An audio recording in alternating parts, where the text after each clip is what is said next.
Welcome to bright future academy.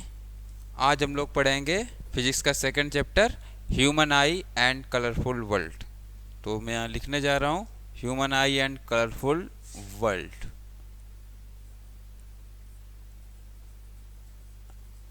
Human eye and colourful world.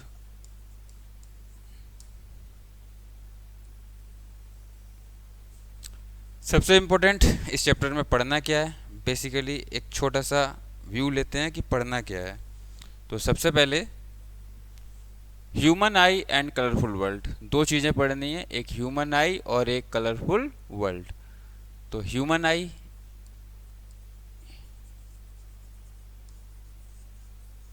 Human आई में क्या पढ़ना है? ह्यूमन आई में पढ़ना है हम लोगों को फिजिक्स से रिलेटेड डायग्राम। ये जो डायग्राम है ये फिजिक्स से रिलेटेड होगा, बायो से रिलेटेड नहीं होगा। दूसरा, parts of I, parts of I and it's functions. इसमें हम आई के डिफरेंट पार्ट्स के बारे में पढ़ेंगे और उनके फंक्शन के बारे में पढ़ेंगे। इसके बाद का जो पोर्शन है colourful world, colourful world, colourful world में इस चैप्टर में बेसिकली तीन चीज़ों का डिस्कशन करना है। पहला, डिस्पर्सन, डिस्पर्सन। दूसरा है एटमॉस्फेरिक रिफ्रैक्शन, एटमॉस्फेरिक रिफ्रैक्शन। और जो तीसरी चीज़ है वो है डिस्पर्शन, एटमॉस्फेरिक और स्कैटरिंग ऑफ लाइट, यानी स्कैटरिंग के बारे में पढ़ना है। अब डिस्पर्सन में पढ़ना है हम लोगों को एक प्रिज्म पढ़ना है और दूसरा रेनबो। प्रिज्म में दो चीज़ें, एक मोनोक्रोमेटिक लाइट, मोनोक्रोमैटिक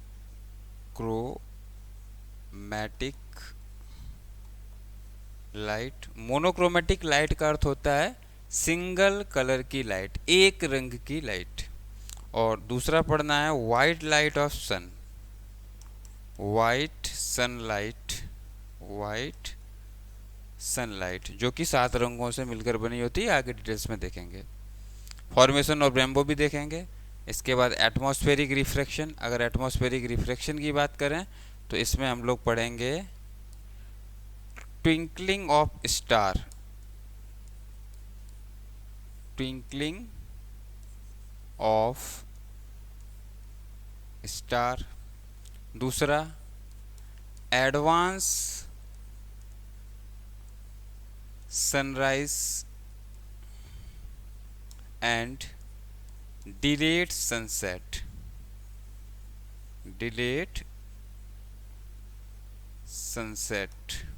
और स्कैटरिंग में पढ़ेंगे blue colour of sky, blue colour of sky and second one is Tyndall effect. आप लोग जो भी बच्चे वीडियो देख रहे हैं कॉपी और पेन लेके बैठेंगे। जो टॉपिक आपको इम्पोर्टेंट लगता है, जैसे मैं प्रीव्यू बना करके पढ़ा रहा हूँ इस हिसाब से आप नोट करेंगे। सिर्फ वीडियो देख करके आपको फ़ायदा नहीं होगा, संग संग आप उसे नोट करते रहें।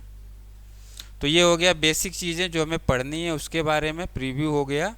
अब हम स्टार्ट करेंगे यहाँ ह्यूमन वाइज से एक रफ डायग्राम भी बनाऊंगा मैं, और फिर उसके बाद पार्ट्स और उनका फंक्शन। तो आप लोग नोट कर लें।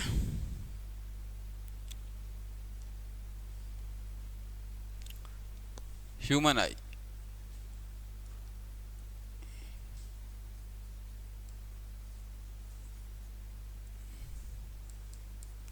ह्यूमन आई में दोनों आँखों को मिलाकर जो व्यू फील्ड होता है वो 180 डिग्री का होता है।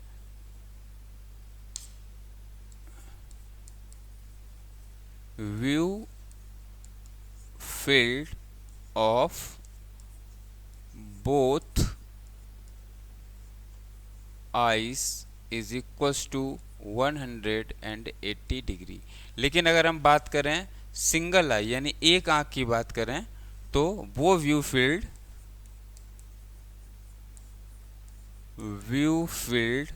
ऑफ सिंगल आई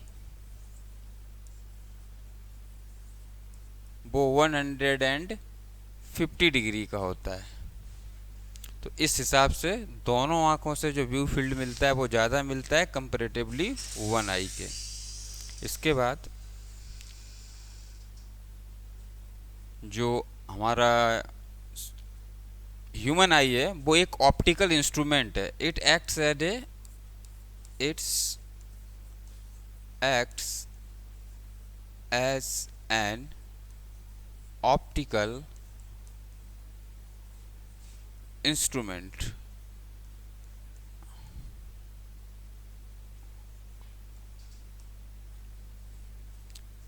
और it is one of the sense organ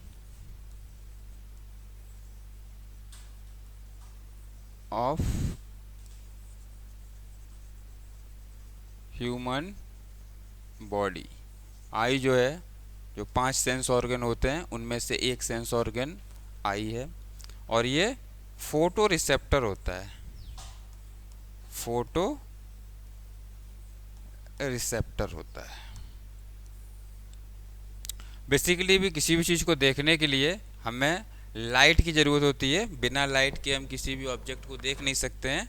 reason ये है कि लाइट जब किसी ऑब्जेक्ट पे पड़ती है तो रिफ्लेक्ट होकर के हमारी आँखों तक पहुँचती है, और फिर आँखों में होता है रिफ्रैक्शन। रिफ्रैक्शन के बाद बनती है रेटिना पर इमेज, जो कि रियल और इन्वर्टेड होती है। बाद में माइंड के परसेप्शन से वो हमें सीधी दिखाई पड़ती है।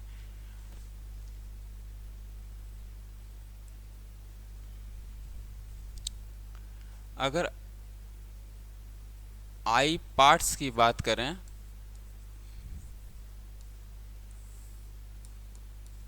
तो बेसिकली एक रफ डायग्राम बनाते हैं आई का।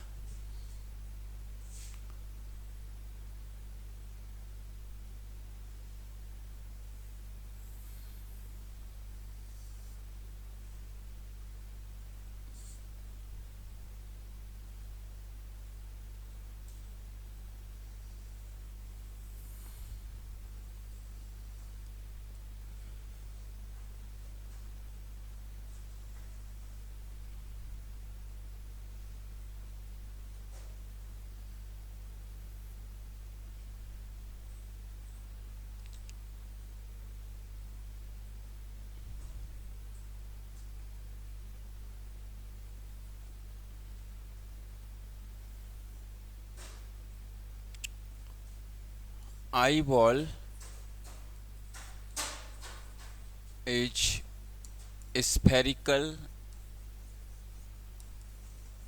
in shape,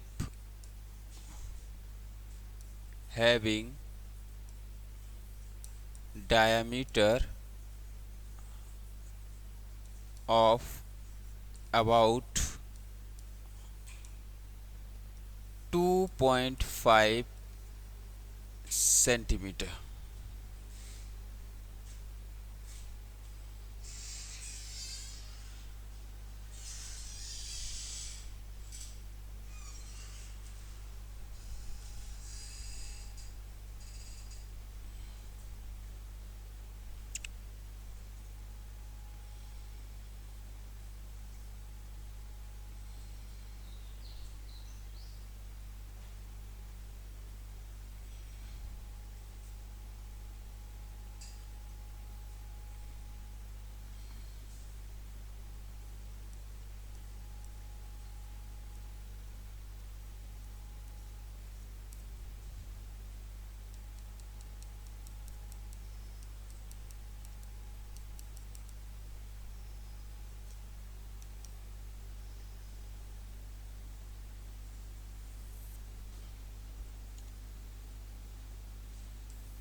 ये जो सबसे बाहरी आउटर मोस्ट बल्जिंग पोर्शन दिख रहा है, इस वाले पोर्शन को हम कहते हैं कॉर्निया।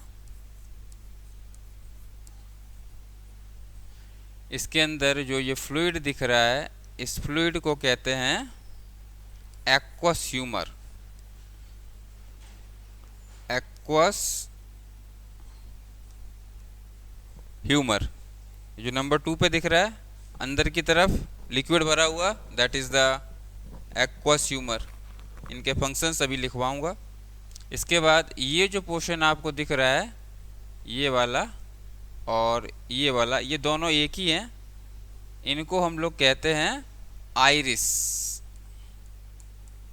और दोनों आइरिस के बीच में जो ये गैप है, ये होल है, इस होल को बोलते हैं प्यूपिल। इसके बाद ये वाला जो कॉन्वेक्स पोर्शन देख रहे हैं, ये लेंस है जिसको कि क्रिस्टलाइन लेंस भी बोलते हैं। क्रिस्टलाइन लेंस, और इसका नेचर होता है कॉन्वेक्स।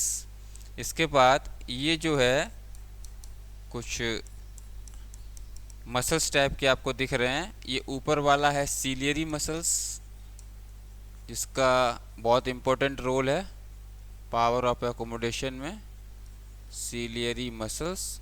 और सीलियरी मसल्स के जस्ट नीचे वाला ये जो पार्ट देख रहे हैं, इनको बोलते हैं सस्पेंसरी लिगामेंट। Suspensory ligament. इसके बाद यहाँ पर फिर एक फ्लूइड भरा होता है, जिस फ्लूइड को हम बोलते हैं विट्रियस ह्यूमर। Vitreous humour.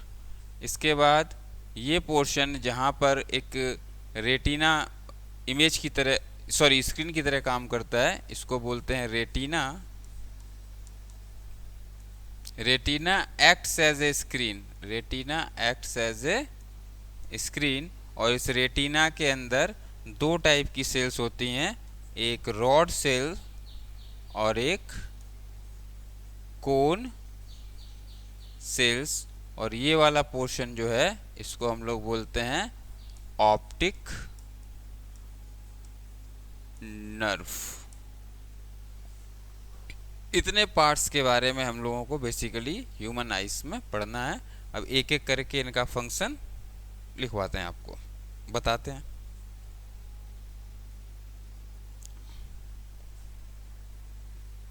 सबसे पहला पार्ट जो है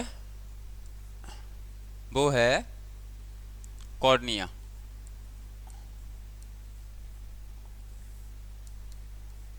कॉर्निया जो है वो outermost bulging part of eye. आँख का सबसे बाहरी उभरा हुआ जो भाग है उसे कॉर्निया कहते हैं। और इस कॉर्निया का काम होता है, जब लाइट हमारे आँखों में एंटर करती है तो लाइट को रिफ्रैक्ट करके लेंस तक पहुंचाना। मोस्ट ऑफ द लाइट, सबसे ज़्यादा लाइट को रिफ्रैक्ट करने का काम ये कॉर्निया ही करता है, ठीक है। तो outer most bulging part of the I and most of light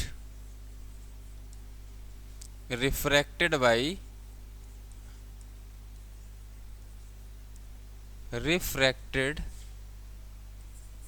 by this cornea। इसके अलावा कॉर्निया का कुछ एक छोटा काम और भी है, वो है प्रोटेक्शन अगेंस्ट डस्ट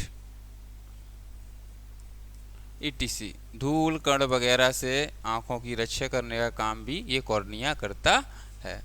कॉर्निया के जस्ट बाद दूसरा पार्ट जो है वो है एक्वस ह्यूमर। एक्वस ह्यूमर जैसा कि नाम से ही पता चल रहा है, इसकी जो टेंडेंसी है, कंसिस्टेंसी है, लाइक वाटर, वाटरी फ्लूइड है, वाटरी फ्लूइड, एकदम पानी की तरह है। काम क्या होता है इसका? आँख के अंदर है, तो कोई भी फ्लूइड अगर किसी कंटेनर में होता है तो उस कंटेनर के ऊपर लगातार प्रेशर बनाता है, तो ये भी प्रेशर बनाने का काम करता है। हमारे बॉडी का जो ब्लड प्रेशर है उसको काउंटर करके ये आँख के अंदर के प्रेशर को मेंटेन करता है। So it maintains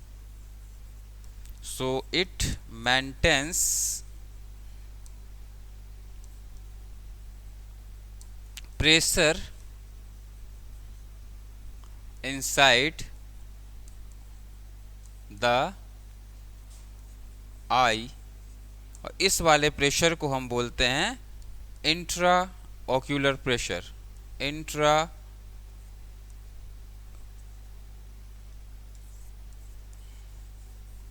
ocular pressure. तीसरा पार्ट जिसको कि हम लेंस कह सकते हैं या क्रिस्टलाइन लेंस कह सकते हैं, ह्यूमन आई में ये लेंस होता है, ये कॉन्वेक्स नेचर का होता है, कॉन्वेक्स लेंस होता है, जिसको क्रिस्टलाइन लेंस भी कहते हैं। It also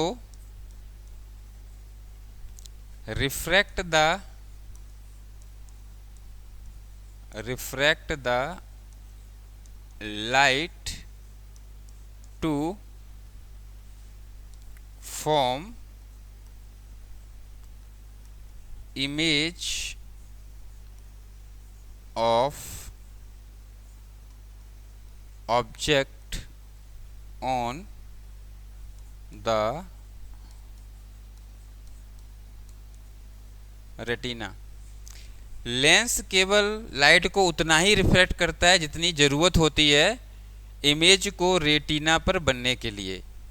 most of the light पहले से ही कॉर्निया रिफ्रैक्ट करके लेंस के पास भेजती है, यानी लेंस का सपोर्टिंग रोल प्ले करता है कॉर्निया। कॉर्निया से रिफ्रैक्ट होने के बाद जो लाइट लेंस के पास पहुंचती है, लेंस रिक्वायरमेंट के हिसाब से कितना रिफ्रैक्ट करना है कि इमेज रेटिना पर बन जाएगी, बस उतना ही रिफ्रैक्शन का काम करता है।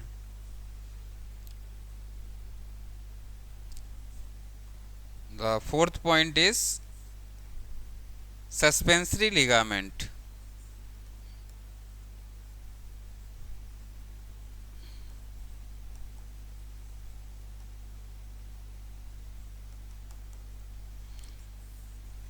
सस्पेंसरी लिगामेंट सीलियरी मसल्स से अटैच होते हैं और लेंस को होल्ड करके रखते हैं। They hold the lens and attached with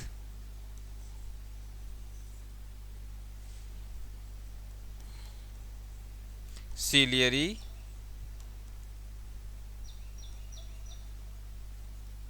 muscles. तो ये सस्पेंसरी लिगामेंट और सीलियरी मसल्स दोनों का पावर ऑफ एकोमोडेशन में सबसे इंपॉर्टेंट रोल होता है, क्योंकि ह्यूमन आई का जो लेंस है उसकी फोकल लेंथ फिक्स नहीं होती है, ये रिक्वायरमेंट के हिसाब से चेंज होती है। और अगर फोकल लेंथ चेंज होती है तो पावर भी चेंज होता है, क्योंकि हम लोगों ने पढ़ा था power is equals to 1/f। Power और फोकल लेंथ एक दूसरे के इन्वर्सली प्रोपोर्शनल होते हैं। इस टॉपिक पे भी आएंगे थोड़ी देर में।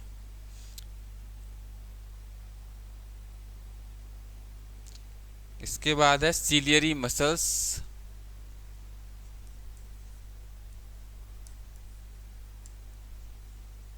Ciliary muscles,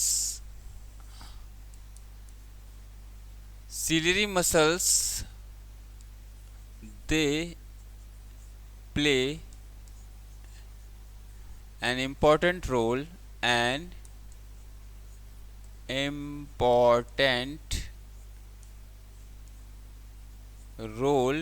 in power of accommodation.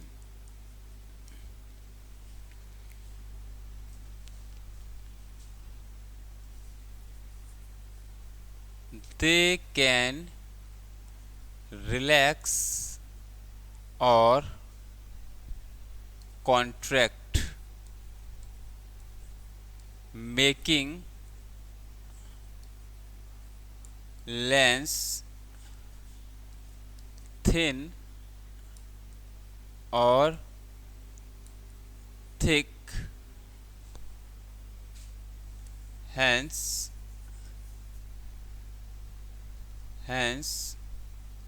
focal length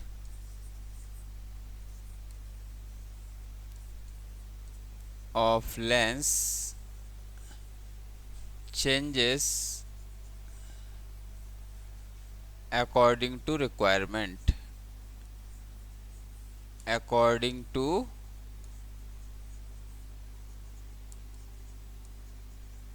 requirement, और अगर फोकल लेंथ चेंज हो रही है तो पावर भी चेंज होगी। अगर लेंस थिक है, if the lens is thin, अगर लेंस पतला है, अगर लेंस पतला है तो उसकी फोकल लेंथ ज़्यादा होगी। फोकल लेंथ ज़्यादा होगी, और अगर फोकल लेंथ ज़्यादा होगी तो पावर कम होगी। इसका मतलब लेंस अगर पतला है तो उसकी कन्वर्जिंग पावर कम होगी और फोकल लेंथ ज़्यादा होगी। इसका उल्टा अगर करें, if the lens is thick, अगर लेंस मोटा होता है तो क्या होगा, फोकल लेंथ कम हो जाएगी। फोकल लेंथ बिकम्स लो, तो उसकी पावर यानी कन्वर्जिंग पावर जो है वो बढ़ जाएगी, और इस तरह से पावर ऑफ एकोमोडेशन का काम सीलियरी मसल्स के द्वारा होता है। सबसे इम्पोर्टेंट रोल जो है वो सीलियरी मसल्स का है पावर ऑफ एकोमोडेशन में, क्योंकि ह्यूमन आई को पास की चीज़ें भी देखनी है और दूर की भी चीज़ें देखनी है। दूर की चीज़ें देखनी है तो फोकल लेंथ बढ़ानी पड़ेगी, पास की चीज़ें देखनी है फोकल लेंथ कम करनी पड़ेगी। तो इस एडजस्टमेंट को, ये जो एडजस्टमेंट करता है ह्यूमन आई, इसी एडजस्टमेंट को बोलते हैं पावर ऑफ एकोमोडेशन। दूर की चीज़ देखनी है, फोकल लेंथ ज़्यादा होनी चाहिए, फोकल लेंथ ज़्यादा होगी तो पावर कम हो जाएगा, कन्वर्जिंग पावर कम होगा, रेस जा करके दूर मिलेंगी, दूर की चीज़ दिखेगी। पास की चीज़ देखनी है तो पावर ज़्यादा होगी, फोकल लेंथ कम हो जाएगा। सिलरी मसल्स के बाद नेक्स्ट टॉपिक जो है वो है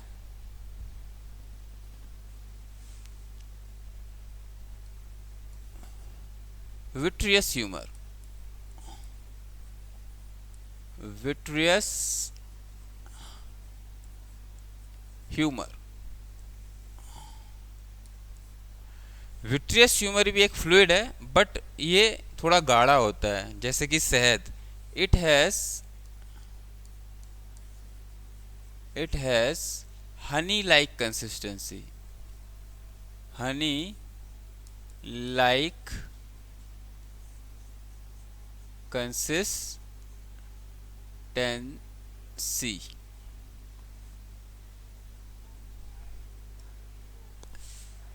It also maintains the intraocular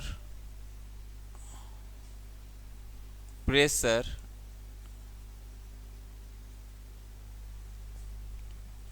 and thus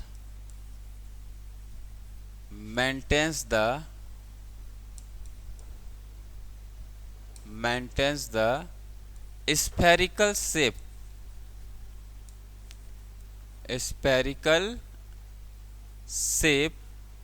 of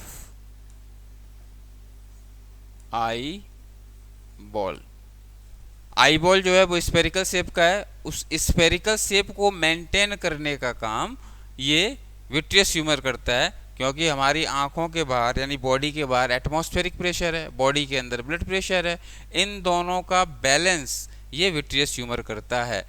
अगर विट्रियस ह्यूमर अंदर से प्रेशर क्रिएट नहीं करेगा तो आंख का स्फेरिकल शेप मेंटेन नहीं होगा। Next topic, iris. आइरिस जो है वो दरवाजे या खिड़की की तरह काम करता है, विंडो और door. It acts as A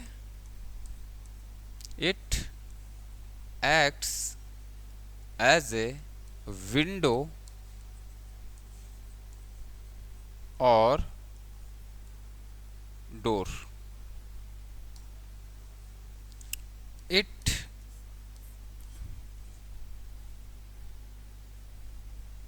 becomes closer, या एक मिनट रुको, door and the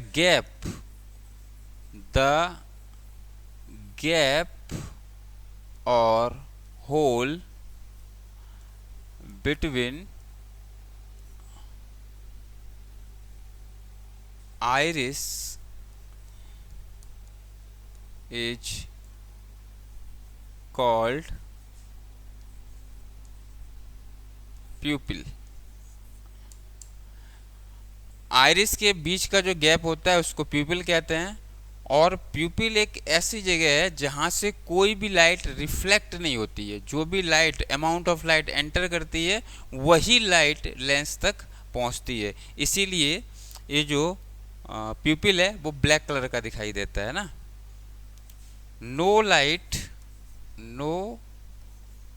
light is reflected by pupil, hence it appears black।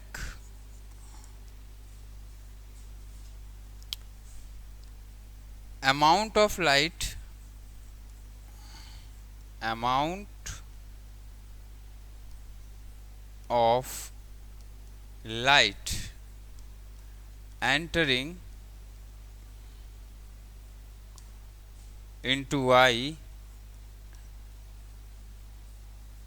is maintained by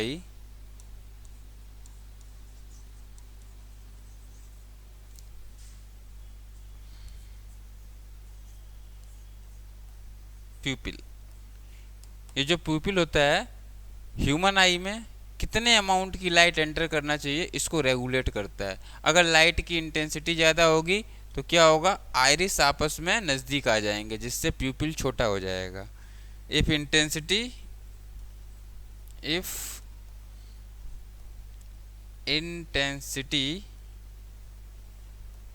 of light is more, अगर लाइट की इंटेंसिटी ज़्यादा होगी तो प्यूपिल कंस्ट्रिक्ट हो जाएगा, छोटा हो जाएगा। Intensity of light is more, प्यूपिल become constrict, प्यूपिल becomes constrict. और अगर लाइट की इंटेंसिटी कम होगी तो प्यूपिल डायलेट होगा। If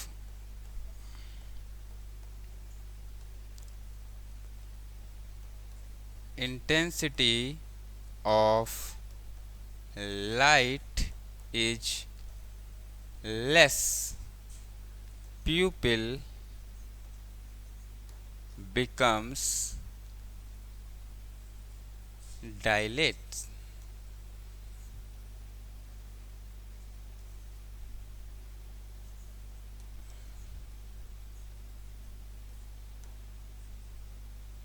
So we can say that intensity of light is regulated by pupil। Light की इंटेंसिटी को रेगुलेट करने का काम प्यूपिल करता है।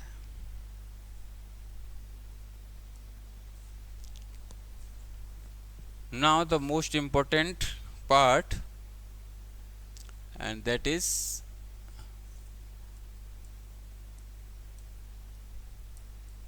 retina. Retina, it acts as a screen. Retina एक स्क्रीन की तरह काम करता है जहां पर इमेज का फॉर्मेशन होता है। इमेज कैसी बनती है? कॉन्वेक्स लेंस है तो real and inverted. It act as a screen where formation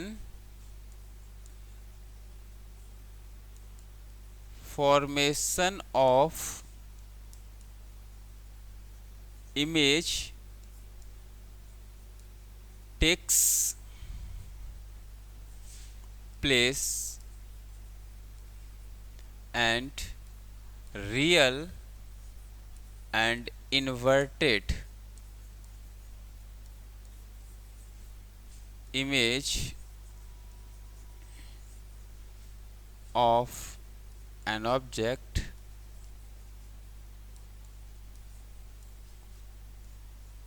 is formed on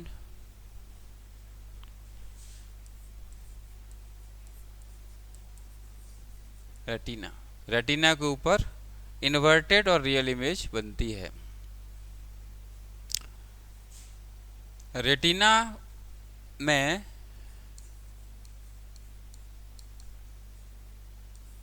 specially दो टाइप की सेल्स पाई जाती हैं। एक होती है रॉड सेल और दूसरी होती है कोन सेल्स। इनके नाम से ही मालूम चल रहा है, रॉड सेल है तो ये रॉड के आकार की होंगी, लंबी लंबी कुछ इस तरह, लाइक रॉड्स, इस टाइप की सेल्स होंगी।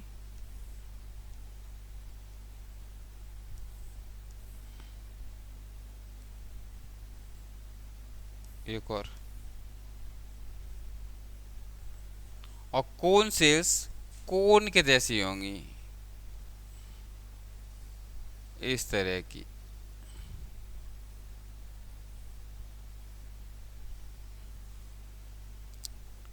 रॉड सेल्स जो होती हैं ये सेंसिटिव टू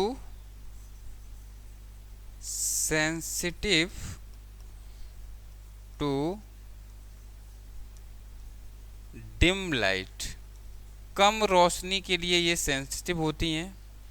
और कोन सेल जो है ये सेंसिटिव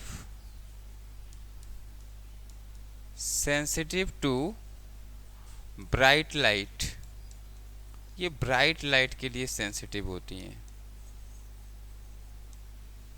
इसके अलावा कोन सेल का एक काम और है, कलर परसेप्शन।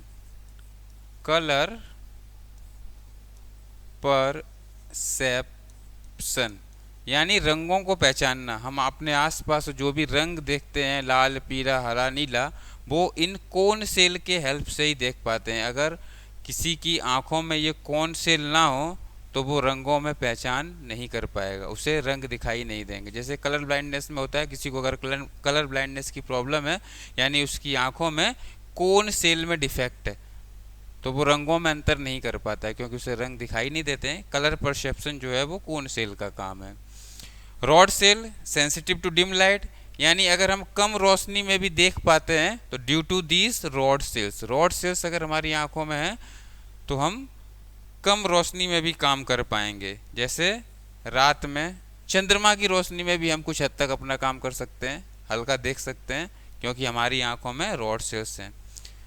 जिन ऑर्गेनिज्म के आंखों में रॉड सेल्स ज़्यादा हैं उन्हें अंधकार में भी दिखाई पड़ जाएगा। जैसे एक एग्जाम्पल है, सब लोग जानते हैं, आउल, उल्लू, इसको रात में भी दिखाई देता है। रीज़न ये है कि जो आउल है इसकी आंखों में इट हैज़, या ऐसे लिखें, in it's I, in its eye. More number of more number of co more number of rod cells are present. ये एक एक्सेप्शन है। देखो, जितने भी पक्षी होते हैं, मोस्ट ऑफ मैं पक्षियों की बात कर रहा हूँ, इनकी आंखों में रॉड सेल्स कम होते हैं, क्योंकि ये देखो सूरज की रोशनी जैसे ही ब्राइट लाइट आती है, सूरज जैसे ही उगता है पक्षी जग जाते हैं, और जैसे ही सूर्यास्त होता है सारे के सारे पक्षी अपने अपने घोंसले में चले जाते हैं, क्योंकि ये रात के अंधेरे में देख नहीं पाते, यानी डिम लाइट में ये देख नहीं पाते। इनके पास अगर रॉड सेल्स होती तो ये रात के अंधेरे में भी देख पाते, अपना काम कर पाते। पक्षियों की आंखों में बेसिकली रॉड सेल्स बहुत कम होते हैं, जिसके लिए वो लाइट सेंसिटिव होते हैं, सूरज की रोशनी में ही अपना सारा काम करते हैं, सूर्योदय के साथ जगते हैं, सूर्यास्त होते ही अपने अपने घोंसले में पहुंच जाते हैं। बट ये एक एक्सेप्शनल है आउल, इसकी आंखों में रॉड सेल्स जरूरत से ज़्यादा हैं, तो इसको रात में क्लियर दिखाई देता है, आराम से अपना काम कर पाता है। हमारी आंखों में रॉड सेल और कॉन सेल का एक बैलेंस है, रॉड सेल्स भी हैं और कॉन सेल्स भी हैं, तो हम दिन में भी काम कर सकते हैं और सूर्यास्त होने के बाद, यानी लाइट जब डिम हो जाती है, यानी लो इंटेंसिटी की लाइट है, उसमें भी अपना काम कर पाते हैं। जैसे ट्यूबलाइट की रोशनी, इसमें भी अपना काम कर रहे हैं, तो इसकी इंटेंसिटी सनलाइट की इंटेंसिटी से तो बहुत कम है, बट फिर भी हमें कोई प्रॉब्लम नहीं होती है, अपना काम आसानी से कर सकते हैं due to the presence of these rod cells. Next topic, retina में एक जगह ऐसी होती है जहां पर ऑप्टिक नर्व और जो ऑप्टिक नर्व है वो रेटिना से आके मिलती है। The site where the place या साइट वेयर, या जंक्शन भी लिख सकते हैं, where optic nerve joins the retina,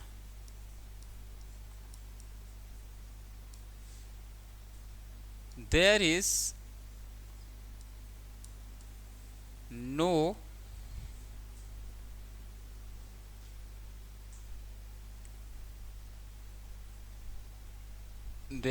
no reflection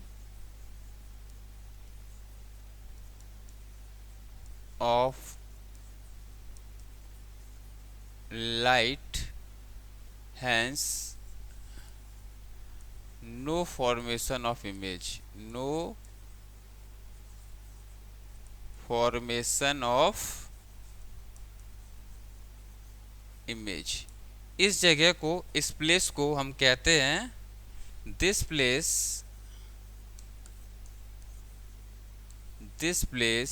is known as blind spot, blind spot। तो ये रेटिना की तीसरी जगह है, ब्लाइंड स्पॉट। यहाँ किसी भी तरह की कोई इमेज का फॉर्मेशन नहीं होता है, एक ब्लैंक जगह है। ये वो जगह है जहाँ पर ऑप्टिक नर्व्स है वो आकर के रेटिना से मिलती है। एक छोटा सा एरिया होता है जहाँ पर किसी भी तरह की किसी भी इमेज का कोई फॉर्मेशन नहीं होता है। इस प्लेस को हम कहते हैं blind spot. Next 9th, optic nerve. Optic nerve they carry message in the form of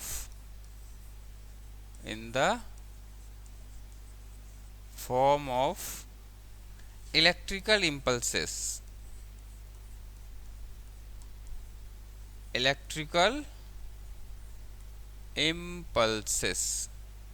अब ये कौन सा मैसेज है? ये मैसेज है कि किसी इमेज का फॉर्मेशन हुआ है रेटिना के ऊपर। ये मैसेज ये ऑप्टिक नर्व ब्रेन को सप्लाई करेगी कि इमेज का फॉर्मेशन हुआ है, और फिर माइंड उसको इंटरप्रेट करेगा। They carry message in the form of electrical impulses to the brain, to the brain. Brain के भी स्पेशली मिड ब्रेन को ये मैसेज सप्लाई करता है। इसके बाद माइंड जो यानी ब्रेन है, माइंड या ब्रेन लिखो, brain interprets that information, that information and see the image,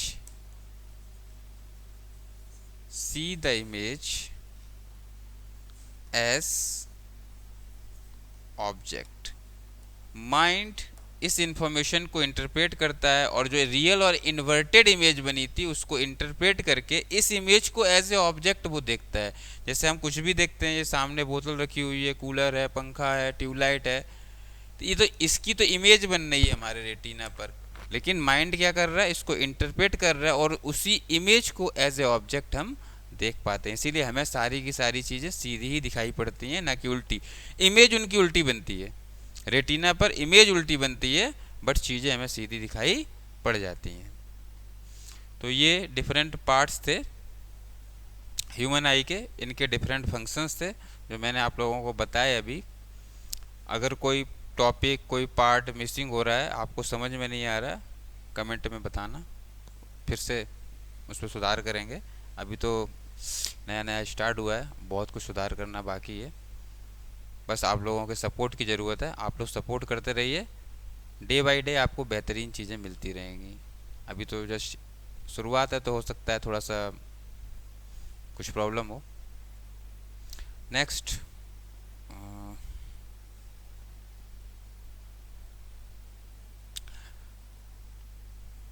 देखो कोई भी इमेज का बेटा फॉर्मेशन होता है ना, तो ह्यूमन आई दो तरह के ऑब्जेक्ट देख सकती है।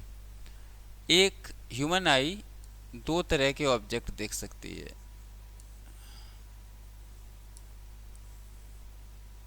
एक देख सकती है डिस्टेंट ऑब्जेक्ट, यानी डिस्टिंक्ट, दूर वाला डिस्टेंट ऑब्जेक्ट, और एक देख सकती है नियर बाई ऑब्जेक्ट। तो डिस्टेंट ऑब्जेक्ट में क्या होता है, अगर ऑब्जेक्ट दूर, डिस्टेंट ऑब्जेक्ट मतलब इन्फिनिटी,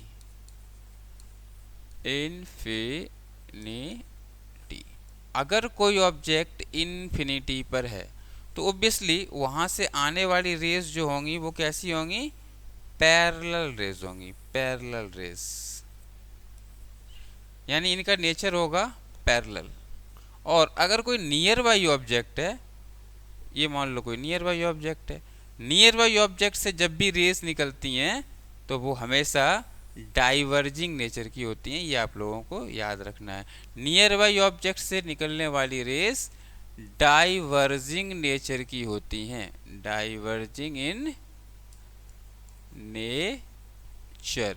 इसीलिए इनको कन्वर्ज करने के लिए ज़्यादा पावर जरूरत पड़ती है, यानी लेंस को अपना पावर बढ़ाना पड़ता है, फोकल लेंथ कम करनी पड़ती है। लेकिन अगर डिस्टेंट ऑब्जेक्ट है तो कोई दिक्कत नहीं है, पैरेलल रेस है, इनको कन्वर्ज करने के लिए ज़्यादा पावर की ज़रूरत नहीं है, तो मिनिमम पावर में ये काम हो जाएगा। इसके लिए पावर जो है ना वो मिनिमम कन्वर्जिंग पावर चाहिए, और इसके लिए मैक्सिमम कन्वर्जिंग पावर चाहिए, मैक्सिमम कन्वर्जिंग पावर। एक छोटी सी बात थी। अब इसके बाद डिस्टेंट ऑब्जेक्ट यानी इन्फिनिटी और नियर बाई ऑब्जेक्ट, इनको अगर हम दूसरी भाषा में कहें तो एक चीज़ और कह सकते हैं।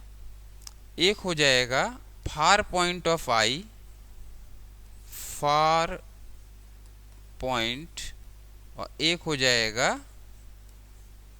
Near point. तो एक नॉर्मल आई के लिए, एक नॉर्मल ह्यूमन आई के लिए जो फार पॉइंट होगा वो होगा इन्फिनिटी, और जो नियर पॉइंट होगा वो 25 सेंटीमीटर है। इस बात को आप लोग ध्यान रखेंगे। किसी भी ऑब्जेक्ट को देखने के लिए, किसी भी बुक को रीड करने के लिए 25 सेंटीमीटर वो डिस्टेंस है जिस पर हम बिना आँखों पर स्ट्रेन दिए हुए बड़ी ही अच्छे से देख सकते हैं। अगर हम 25 सेंटीमीटर से किसी ऑब्जेक्ट को नज़दीक लेके आएंगे तो आँखों पर स्ट्रेन देना पड़ेगा और आँखों में कुछ देर के बाद दर्द भी होने लगता है। और फार पॉइंट तो अप टू इन्फिनिटी, इन्फिनिटी तक देख सकते हैं। तो ये दो पॉइंट भी आपको याद रखने हैं कि ह्यूमन आई के लिए, नॉर्मल ह्यूमन आई के लिए जो फार पॉइंट होगा वो होगा इन्फिनिटी, और जो नियर पॉइंट होगा वो होगा 25 सेंटीमीटर। इसका मतलब इन्फिनिटी से लेकर के 25 सेंटीमीटर के डिस्टेंस के बीच कोई भी ऑब्जेक्ट अगर हो तो नॉर्मल आई उसे आराम से देख सकती है, इसमें कोई भी परेशानी नहीं होगी। और अगर इसमें परेशानी है तो फिर वो नॉर्मल आई नहीं है, उसमें कुछ डिफेक्ट्स है।